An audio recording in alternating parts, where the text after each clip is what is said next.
There we go. Hey gang, it's Yergs. We are in the Doggy Trader Studios with another video that is this time not actually going to even be about day trading. What we're doing today is I've had such pretty sweet success with a product called Voicemeeter Banana.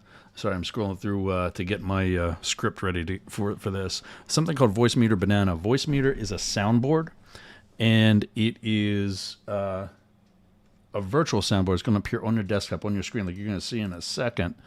And what we use it for is to control all of the audio when we're mixing a program, any content creator, and that's who I'm really doing this for, not just my usual day traders, but some of my content creators out there that might have nothing to do with day trading.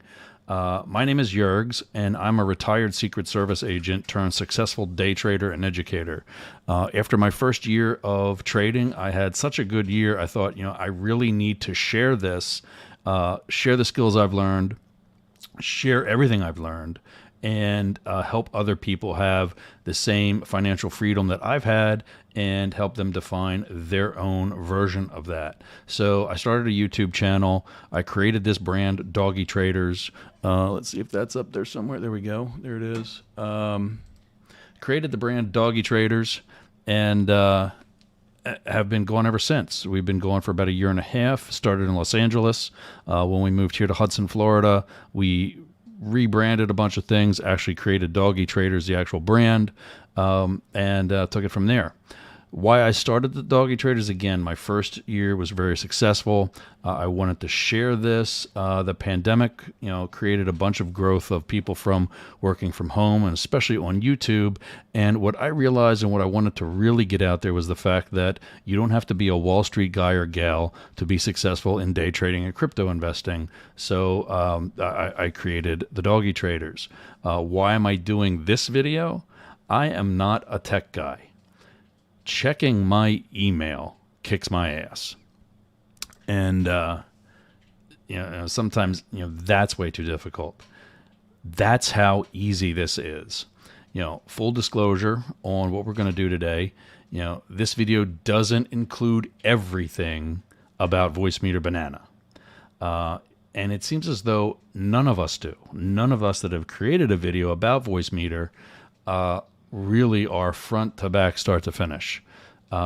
See the link in the comments for my actual YouTube search, and you can see some of the other videos that I use to learn Voicemeeter. I just realized I need to add a camera. There it is. So let's get started.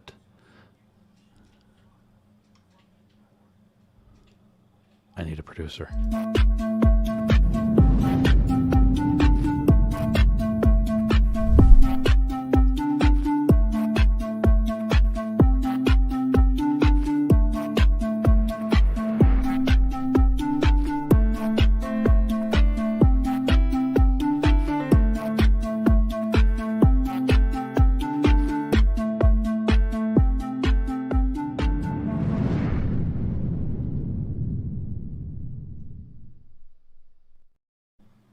So we're going to stand for this next part because I'm going to actually give you a tour of the Doggy Trader Studios.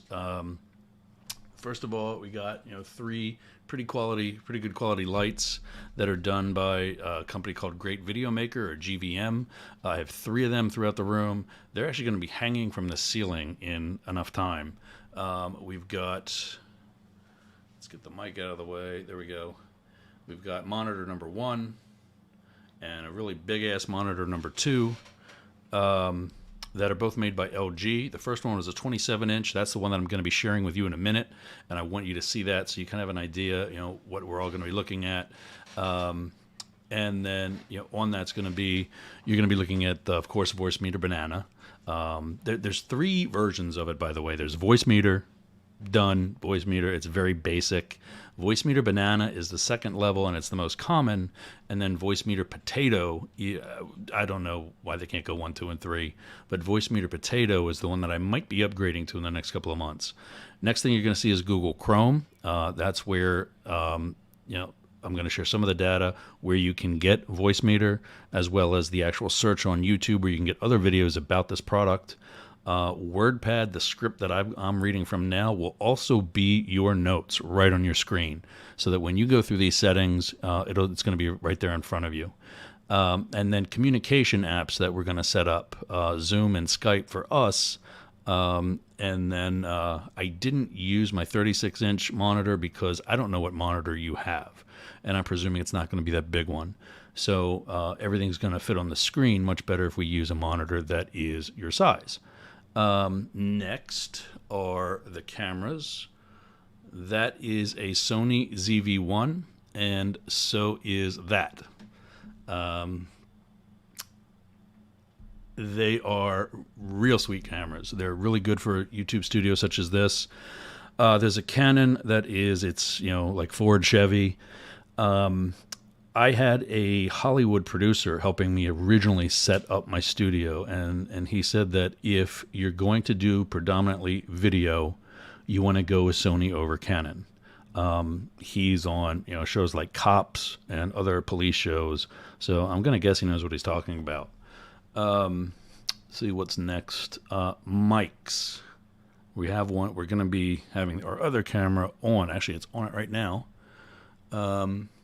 That is one of 3 Shure MV7 mics.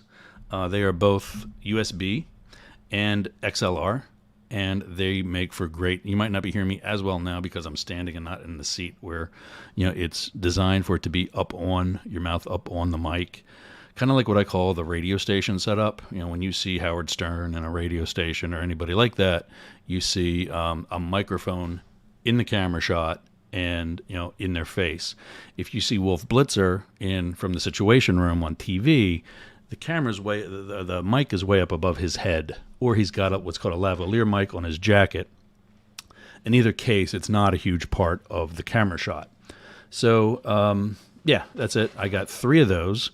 And they are what's called a hardware input, meaning that it's an actual piece of equipment that gets plugged into your computer and ultimately into the soundboard. There are also virtual inputs that we'll talk about later. For this video, I'm using all of the USB connections. I'm not using the XLR connection that's also available. In another video, I did experiment and I found out that you can use them both at the same time. Why is that relevant?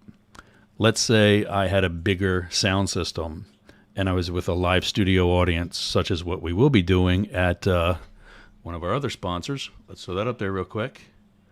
Right there. Craft Life Brewery right here in Hudson, Florida. We're going to be starting a bar tour in February where we're going to be going to local bars, and that's going to be our first one. And so to get into their PA system, I'm going to want to actually use my own soundboard or theirs and use the XLR cable to get into. That's a heavier cable and is better for using with a PA system. So that's the mics. And now the PC. This thing is amazing. This is by another one of our sponsors. Let's throw that up there. There he is. Tim's Custom Computers. Check out the link below, the comments below for a link to Tim's Custom Computer. He's pretty much a neighbor. He's only about a 20-minute drive away.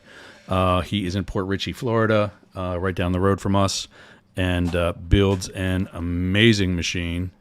What you're seeing right there is the top of it.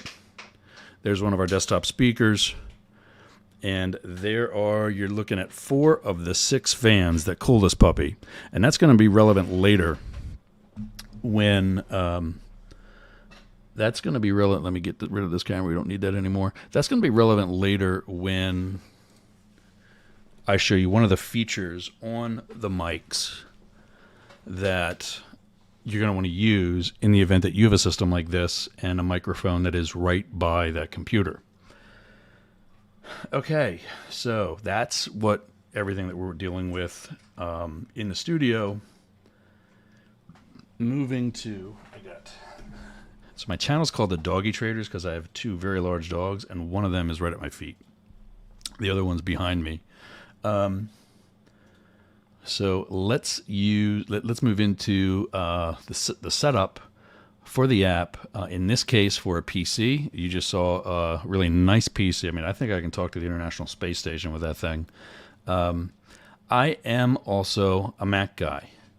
I've got a watch, phone, tablet, laptop, and even another desktop in another room, all of which are Apple, all of which are Mac, and I love that as a product. But one of the things that didn't work is that right there, the Sony, they do not recognize more than one camera of the same make and model. Same thing with the microphones. So when I wanted to have an in-studio guest, like I did for the first time yesterday, I would not have been able to have his own. He would not have been able to have his own mic. So for a professional level of production, that's an issue. So Mac users, however, will be able to follow along this presentation. Even in the setup, it's pretty much the same thing. It's going to be the same product that you're going to look for.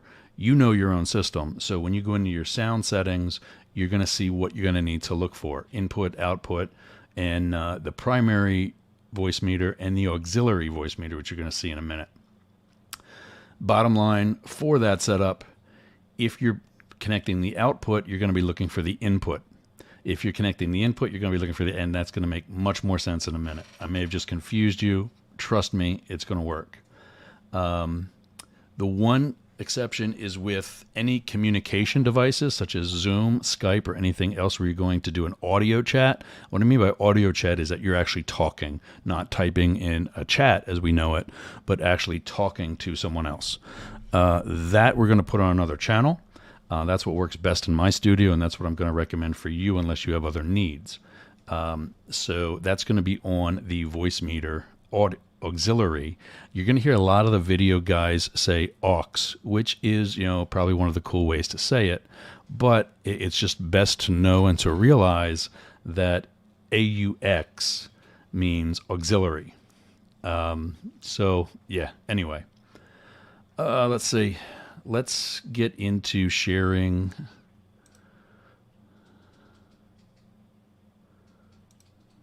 Oh, where'd that go? I think I just cut out. Give me a second, gang. Yeah, I want the entire screen for right now. There you are, and share. So that's what my left screen looks like right now.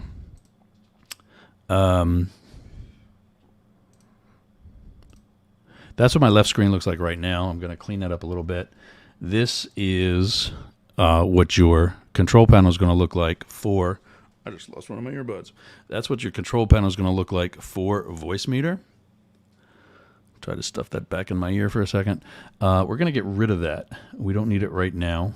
What we need is my handy-dandy script and the system settings. I have Windows 11.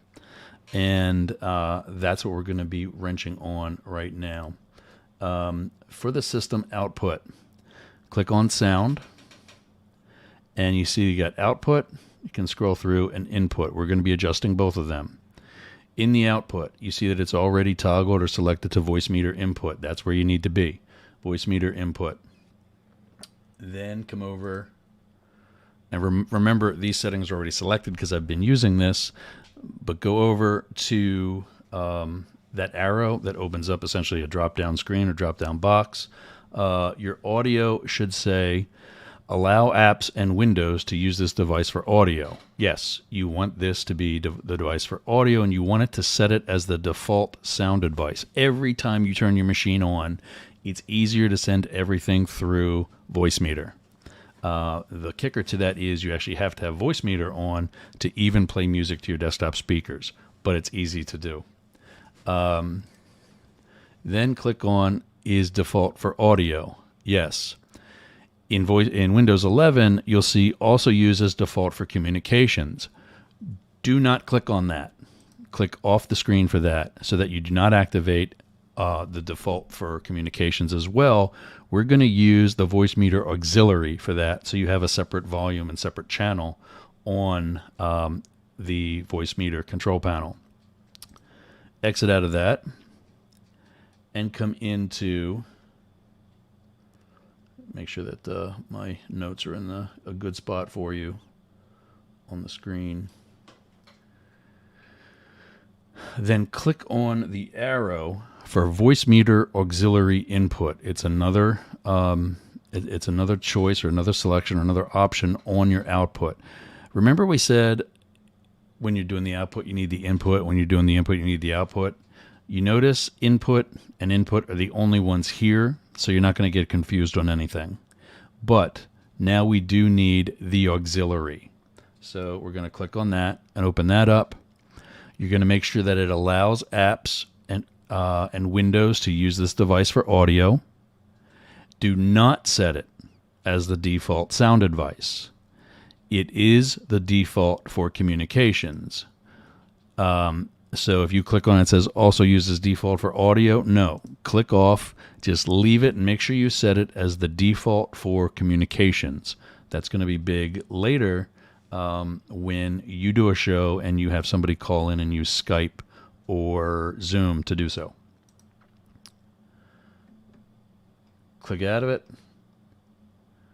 And then we're going to close system output so we can better see system input. Voicemeeter output is toggled. Open it. Again, allow apps and Windows to use this device for audio. It is the default sound device. So basically, Voicemeeter, where all your microphones are going to be connected, is how it gets sound from you. And it is default for audio.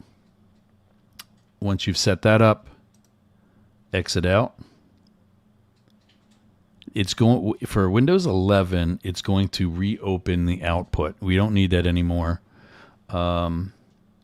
We do need to make sure that the Voicemeeter auxiliary output in your input section is set up properly as well. Again, allow apps and Windows to use this device for audio. Set as default sound device. Right now, mine is set as the default for communications.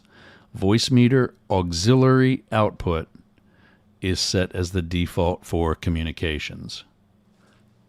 Once your setting is just like that, we can back out. Close that one. Close that one. And that is all you need for settings. You can close settings. I actually wanted to show you this already. Here is my YouTube search. Most of the videos that you're going to find are Voicemeeter Banana. There is one or two that's for Voicemeeter Potato, which is, like I said earlier, the bigger version. Some of these are for the very, very, very generic version of Voicemeeter. I know it's on here somewhere. But none of them have some of the things that I'm going to explain to you. So that's why I wanted to add this to it and give you the opportunity to continue to learn. Not that any of these are bad, but what I think is that most of these are setting their systems up for gaming, not for YouTube content creation. There's one that is very specific to setting it up for StreamYard. That man right there, Francois, I think does that one. They're all great videos. It's just that this one is going to be a better design for a YouTube studio. First and foremost, you need to get the system in the first place. And this is the company VB Audio Software who makes Voicemeeter. There is the generic. That's the baby. That's the generic. That's the very simple one. If you don't have a lot of things going on in your show or in on your studio, that's all you need. But very limited, very minimal. And so if you do have any level of higher tech, I recommend what we're going to talk about, and that's Voicemeeter Banana. You're going to see in the other control panel in a minute, there's 3 opportunities for hardware inputs, 2 opportunities for virtual, and then the same master controls going out. Potato is even bigger. Potato gives you 5 inputs. If I had a big panel, or perhaps if I had the same 3 Shure microphones and the 2 wireless microphones that I have, then I would want to use Potato. And eventually I may actually just do that. And then they have a third, instead of 2 virtual inputs for sound, they give you a third option. And so we've got our system set up. Now let's set up the additional apps that we're going to use. Zoom, which just opened up on my other desktop, is the first. Open Zoom, and then come over here to this little wheel and open the settings. In the settings, click on Audio. In this drop-down box, you want the Voicemeeter auxiliary, because remember, this is a communication device. Auxiliary input. In the mic, same thing. Voicemeeter auxiliary output. Do not click same as the system. You want to make sure you take the control over exactly what's happening and make sure you manually select the Voicemeeter auxiliary output. You can see this, my voice is registering and that it's picking up my mic through Voicemeeter. So we did the speaker, we did the mic. It says on the notes there to close Zoom unless you're going to be connecting a guest. Close Zoom first. Let all of that reset and then reopen if you need to do it right before a show. Next is Skype. And that one too opened over there. So much for prepping this stuff before. Open Skype and open the settings. Little hack here. All you need to do is hit Control, comma, and it pops right open. Then come down and click Audio and Video.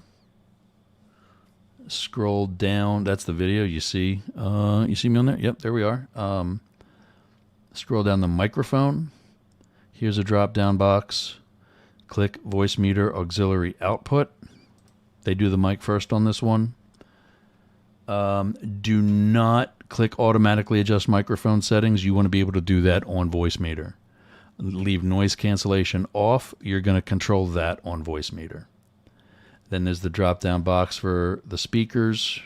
That's for your sound. Again, Voicemeeter auxiliary input.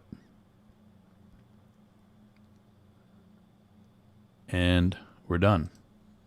Close Skype and the settings for Skype. Now, other communication apps and virtual plug-in cable. For any other apps you got that are similar to Skype or Zoom, such as like maybe the audio on Discord or anything else that you're going to use to communicate with, do the same procedures. Make sure that you're on the auxiliary so that it comes in on your auxiliary channel on the control board. And keep all communications. There's one communication we'll talk about, and that's actually kind of sort of a sponsor, although I pay for this one, so not really. But StreamYard is how I'm sending this to all of you into the 8 destinations that I have that I can stream to with a particular program that I have for StreamYard. I can do as many as 8, and that's what I'm doing today. That is not an application. It is a web-based platform, meaning that it's only via StreamYard.com. Every time you go to use it, you log into StreamYard.com. And so that's coming to us through the browser, not through any application that is down on our toolbar, like, there's Discord, Zoom, and Skype. So you need to know that if you're going to control any volume in the StreamYard or somebody coming to you, like if you have a guest that joins you through StreamYard, their volume is not going to be in the communication channel. Okay, gang. It's banana time.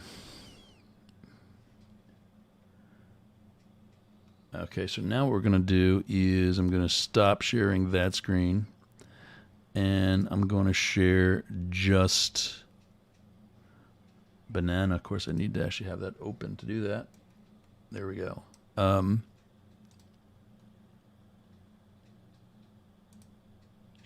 Boom. So there you go. What you're looking at right now is the control panel for banana. There are 6 major areas of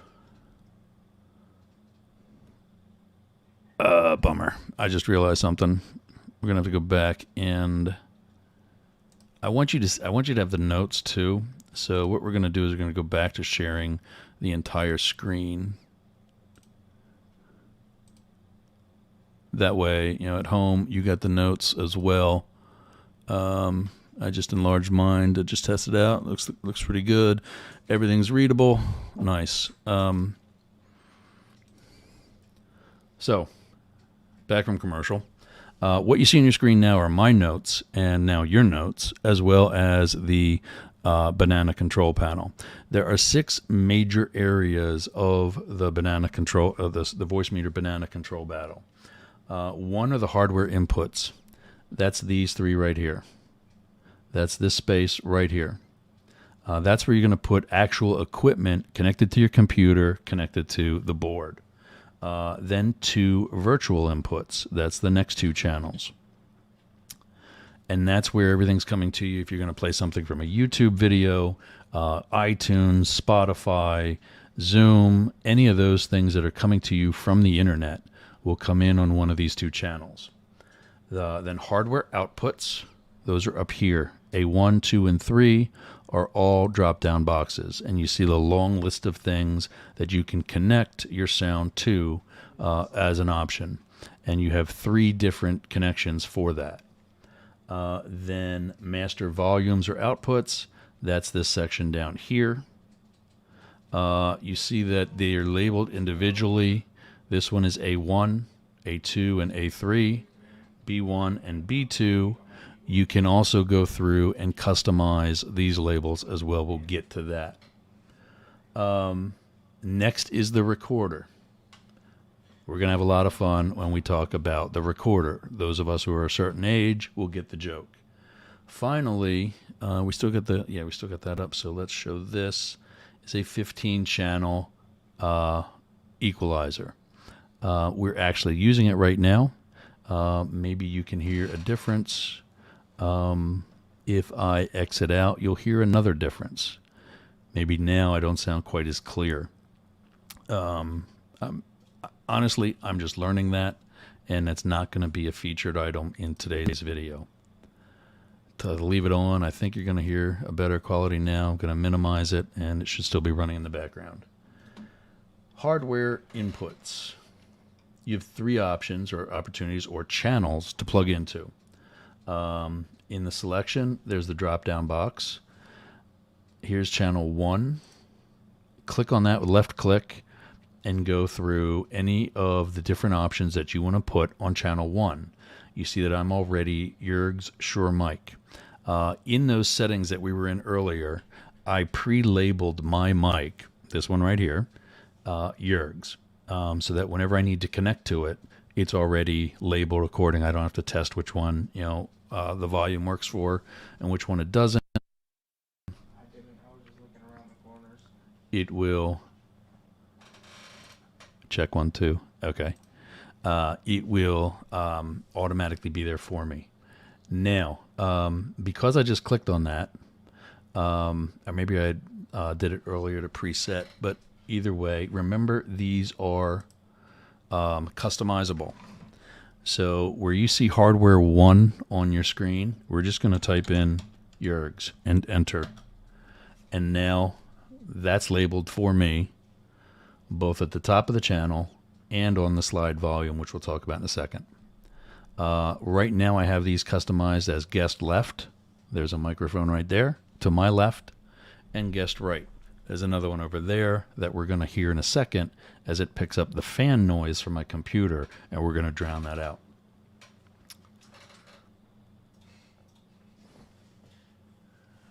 When you make the selection, you'll see a lot of these are redundant. Jurg's Shure mic, MME, Jurg's Shure mic, WDM. One of the things that I don't exactly master yet, but have an understanding. WDM means it is dedicated to one device and therefore not used on others. I don't know how that works, but that's the description I was given. If you want it to be universal for any particular applications that this mic is going to be used for, you want to click this one here, where we already selected. And that's the differentiation between WDM and MME. You can research that further in some of the videos that I found it in. Let me get my ugly face centered in the screen. There we go. So in that drop-down box, select the desired mic or other inputted hardware, and off you go. Channel 1, that column that we're in, is usually yours, and that's why we labeled that Jurgs, because that's me. Right-click on that gray label at the top to make that change. That's a left click. Right-click. When you don't exit out and try to do another one, you hear that sound. Guest left. Guest right. That one is editable. That's one of our virtuals. This is not a drop-down box.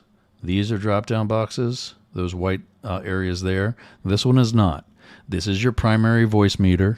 This is the auxiliary Voicemeeter that we saw before. That's it. You have two channels for virtual connection, and those are your two options.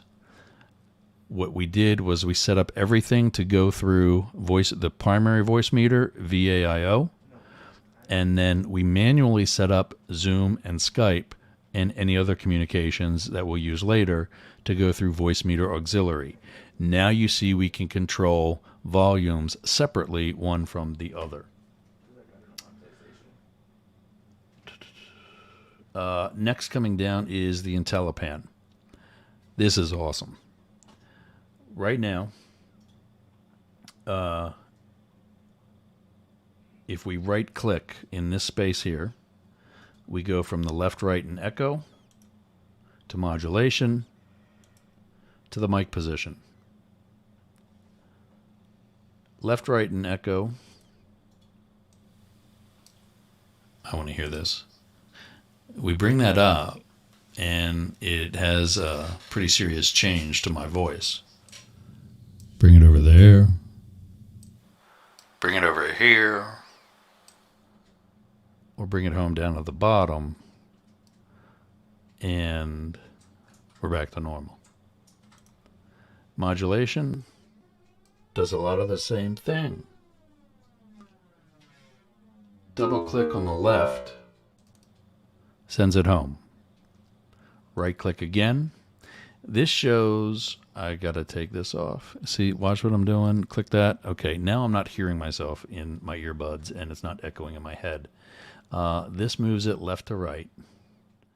And what that means is right now I'm close in this inner circle, and I'm close up on the microphone. If I'm sitting back further, we can adjust that accordingly, and it will still pick me up. If I'm over to the left,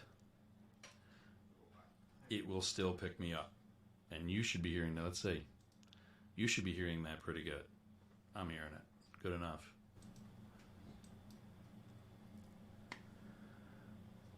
Compressor and gate. Some microphones require a compressor. That's it right there. The Shure with the USB connection does not require that. You can see that the reading for the compressor is 0. I've been using it accordingly, for the past, since I've had this, at least a month, and have not had any sound issues. Gate is awesome. Is this where we're going to do it? Yeah. It makes something called NVIDIA Broadcast obsolete. NVIDIA spelled NVIDIA. You see it on the screen there. It makes that obsolete. And in fact, when it was installed here on my machine by Tim's Custom Computers, we had a hell of a time getting it to actually operate and not time out. So we uninstalled it, or we will uninstall it. I think it actually might still be there.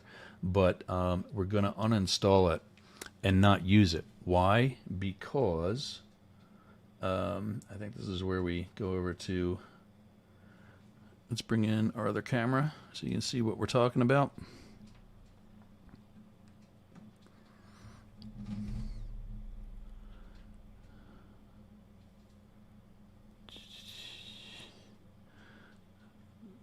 In the top right corner of that second camera shot is mic number 3. Let's make that go hot. And you actually might hear me a little bit, kind of sort of in the background with that, maybe picking me up. What we're going to do now is mute mine.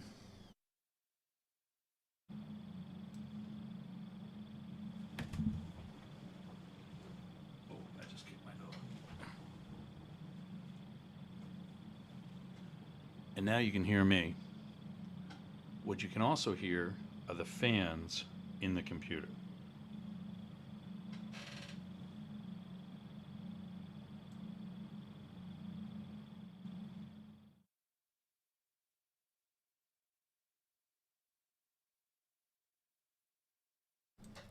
By using the gate, it's kind of like a gain, and we've set the gate on that mic higher, that 6.4 with this dial right here.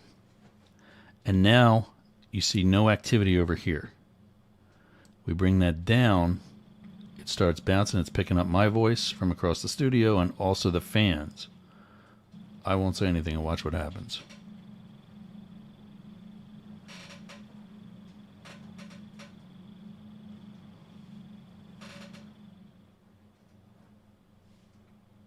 That bouncing you saw was the fans inside the computer.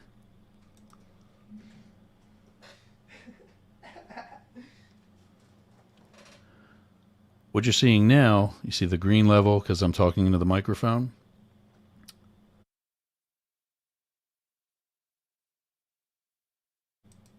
I muted my mic, but you saw that there were still lighter shades of gray, like on here. It's still picking up volume from inside the studio and it's still registering. That's what you would get if that mic was hot.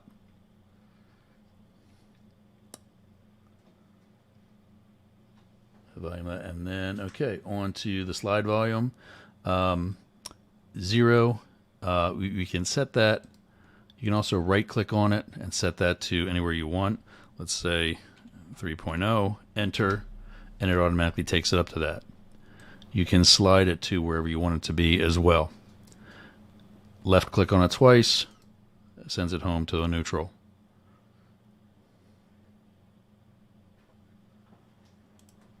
Yeah. Right click to manually type in the volume that you want to have. These are your destinations. These boxes lit up is where I'm sending my voice. So we have A1, 2, and 3 are physical hardware outputs. Speakers, earbuds, headphones, things of that nature that are plugged into the computer. B1 and B2 are virtual outputs, the internet, a Zoom call, a Skype call, things of that nature. That corresponds with these two over here. In one of the videos, Francois is going to tell you to turn that one off. If I would have continued talking, you would not have heard me because you are on that channel. So in all cases, on all channels, I leave B1 and B2 green and active.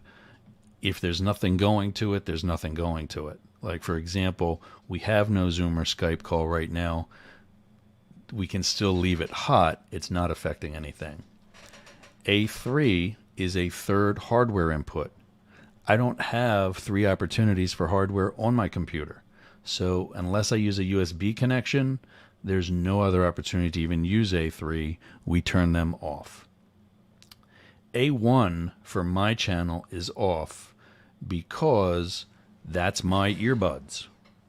I don't want to hear my voice a fraction of a second after I say something. So I turn that one off. A2 is that mic over there. They're connected to the other output, so I want to hear them in my earphones or earbuds. Likewise, when I had Reggie here yesterday, his was off. Mine was on. So he was hearing me in his headphones, but was not hearing himself echo in his head. And actually, he was over here on this one. This one stayed muted. We had nobody. We had no third person in the studio with us. B1 and B2, these are your virtual destinations. Again, have these activated. Green means go. They're not lit. You don't leave the room. It's that simple. Or your voice doesn't leave the room. Mono, solo, and mute. Mono removes the left and right stereo, I think. Again, I don't use it, so it's not something that's affected me one way or another during a broadcast. And it's not something that I really, if I have stereo, it's better anyway. Solo cuts out everyone else. And I just misspelled else. Let's fix that.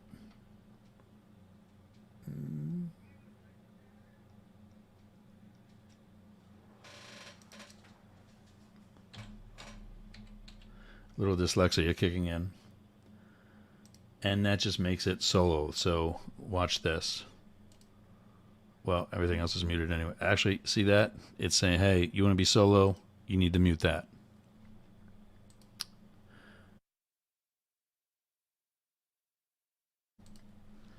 Mute kills whatever channel that's coming, any of the audio fed to that channel, in which case that example was me.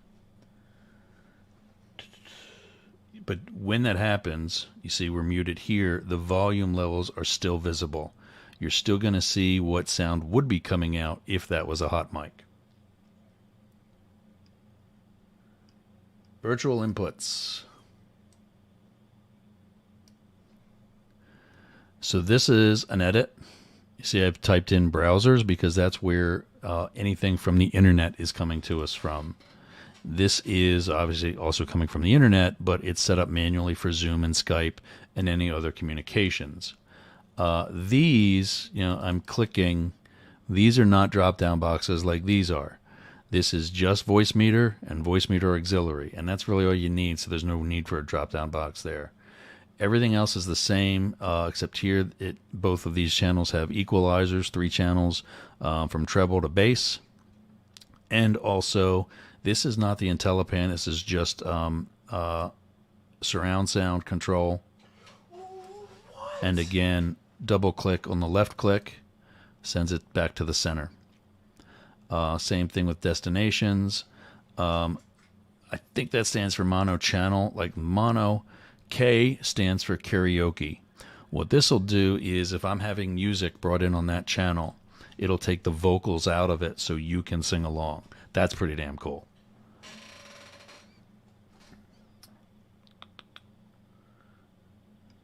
Just want to make sure I get everything still.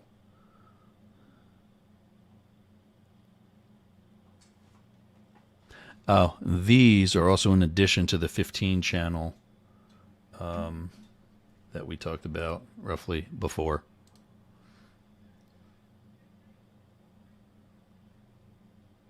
Hardware outputs. Up here in this corner are 3 drop-down boxes, A1, A2, and A3. In A1, we've selected an output that I've pre-labeled phone's top. That's for headphones. That's a jack that's at the top of the computer. And we still got that camera, so let's use it. That is that one right there. And it goes to a Y cable. And on the left, you see the cable for my earbuds. A2 is the line out in the rear. If we go around the corner of the machine there's a plug there in the back that's hooked up to our desktop speakers and another Y cable, actually, one of which is to the desktop speakers, the other which is to another headphone. That would be labeled the headphone for A2. That's how you can have the in-studio effect of your guest hearing you but not themselves, and vice versa. We don't have anything for A3, so it doesn't show up here. There's nothing that we're using it for. Master volumes. This is your master output. So anybody hooked up to the 3 physical outputs, they're still split. There's not one main, everything's going out through this channel. These are the phones. That's the one up top. These are the speakers. That's the one in the back. And this is A3. This is unused. This is the one that goes to Voicemeeter main, Voicemeeter auxiliary. So this is going to the internet. If you want to mute, or if you want to drown someone out on your StreamYard connection,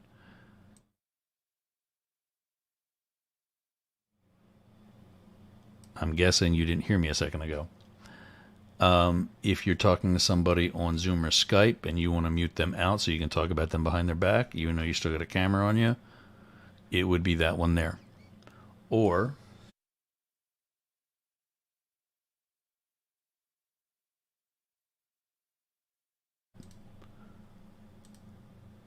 hopefully, if what I've learned the hard way is still the same, you didn't hear me a second ago.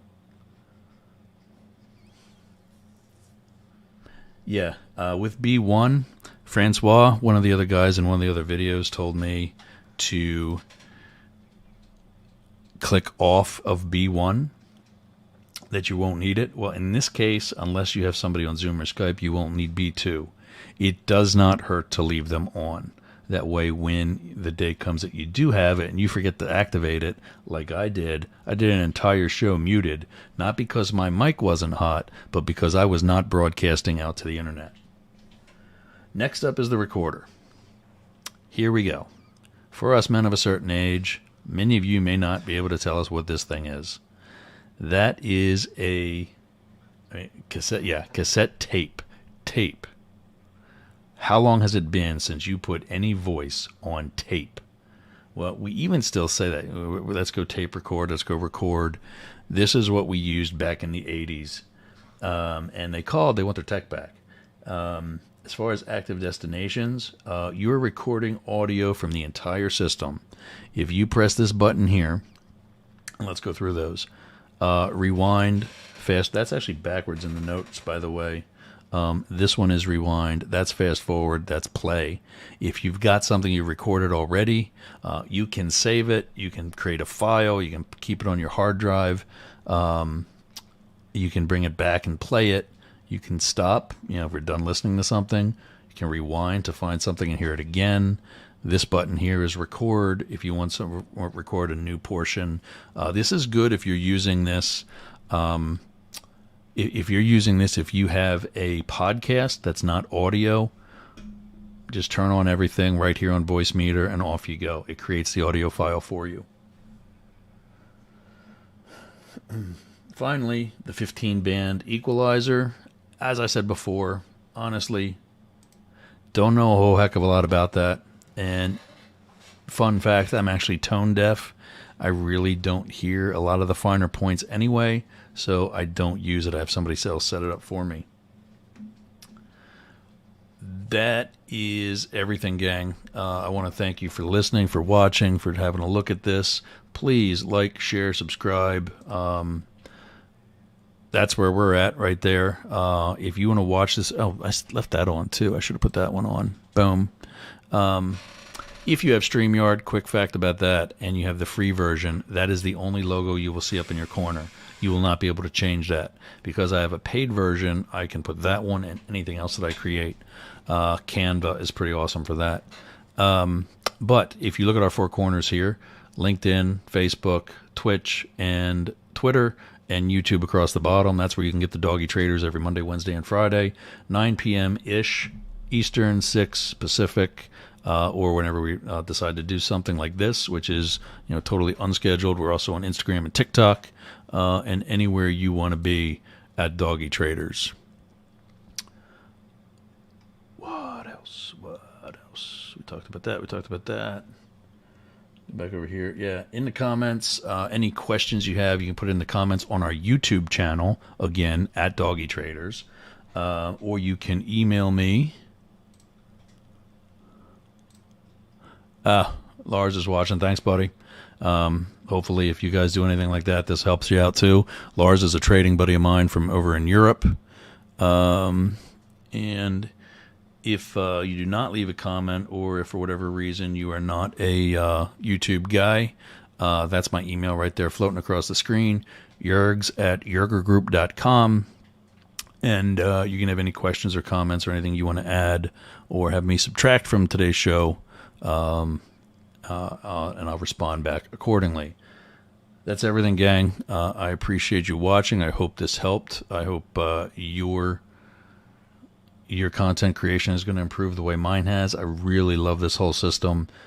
Any questions or comments, hit me up in the comments here for this video on the YouTube channel or to that email. Until then, trade crazy, trade safe. We'll see you again. Talk to you soon.